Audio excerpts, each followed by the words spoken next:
தமிழ்நாட்டில் அப்படி ஒரு தலைவனை சொல்லுங்க. அறிவாளியாகவும் வீரனாகவும் இருக்கிற ஒரு தலைவன் தமிழ்நாட்டில் அதிமுக இருக்காங்களா? திமுக, காங்கிரஸ்ல, பிஜேபியில, தாவேக்கால ஒருத்தன் கூட இல்ல. அவனை சொல்லி நிறுத்துங்களா? வர நிறுத்துற அவனை. அறிவாளியாகவும் வீரனாகவும் இருக்கிற ஒரே தலைமை, ஒரே தலைவன் நம் அண்ணன் செந்தமிழன் சீமான் மட்டும்தான்.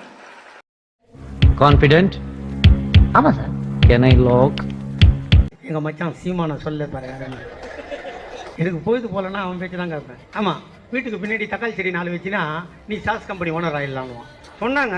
அவன் யூடியூப் எடுத்து பாருங்களேன். நீ ஆமா, நீ பச்சை மிளகா செடி வச்சுன்னா சில்லி சாஸ் கம்பெனி ஓனர். இதை விட கூத்தினா அவன் உட்காந்துருந்தானா இந்த கராத்தே போட்டி நடக்கும்போது யாரோ உள்ள கூட்டு விட்டாங்களாம் அவனை. அவன் ஓடி ஓடி ஓடி ஓடி ஓனா எல்லாம் பார்த்து சிரிச்சானா. இவன் பயந்து ஓடுறான்னு. ஆனா அவன் பயந்து ஓடலையா. அவன் டயர்ட் ஆகட்டும்னு இருந்து பிளாக் பெல்ட் வாங்கினவன் பச்சை பெல்ட் வாங்கினா ஒரே அடி எல்லாம் வந்துட்டான்.